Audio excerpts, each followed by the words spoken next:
قرآن کا پیغام، پارہ نمبر 19۔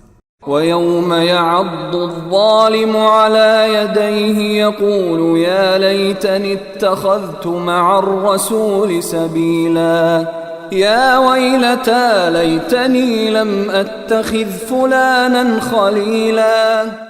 وہ دن ایسا ہوگا جس دن ظالم حسرت سے اپنے ہاتھوں کو کاٹ کھائے گا اور کہے گا کیا اچھا ہوتا کہ میں رسول کے ساتھ دین کے راستے پر لگ لیتا، ہائے میری بربادی، کاش میں نے فلاں شخص کو دوست نہ بنایا ہوتا۔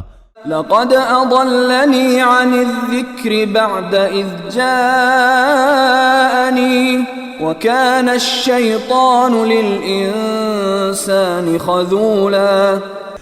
میرے پاس نصیحت آ چکی تھی مگر اس دوست نے مجھے اس سے بھٹکا دیا، اور شیطان تو ہے ہی ایسا کہ وقت پڑنے پر انسان کو بے یار و مددگار چھوڑ جاتا ہے۔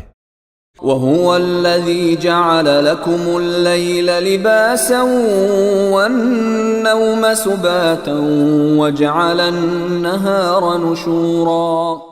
وہی اللہ ہے جس نے تمہارے لیے رات کو لباس بنایا اور نیند کو سراپا سکون اور دن کو دوبارہ نیند سے اٹھ کھڑے ہونے کا ذریعہ بنا دیا۔ وَهُوَ الَّذِي أَرْسَلَ الرِّيَاحَ بُشْرًا بَيْنَ يَدَيْ رَحْمَتِهِ وَأَنزَلْنَا مِنَ السَّمَاءِ مَاءً طَهُورًا لِنُحْيِيَ بِهِ بَلْدَةً مَيْتًا وَنُسْقِيَهُ مِمَّا خَلَقْنَا أَنْعَامًا وَأَنَاسِيَّ كَثِيرًا۔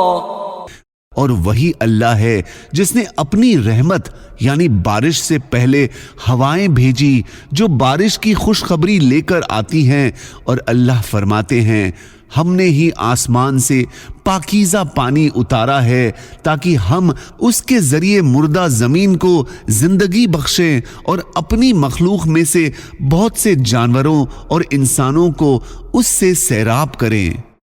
وَهُوَ الَّذِي خَلَقَ مِنَ الْمَاءِ بَشَرًا فَجَعَلَهُ نَسَبًا وَصِهْرًا وَكَانَ رَبُّكَ قَدِيرًا۔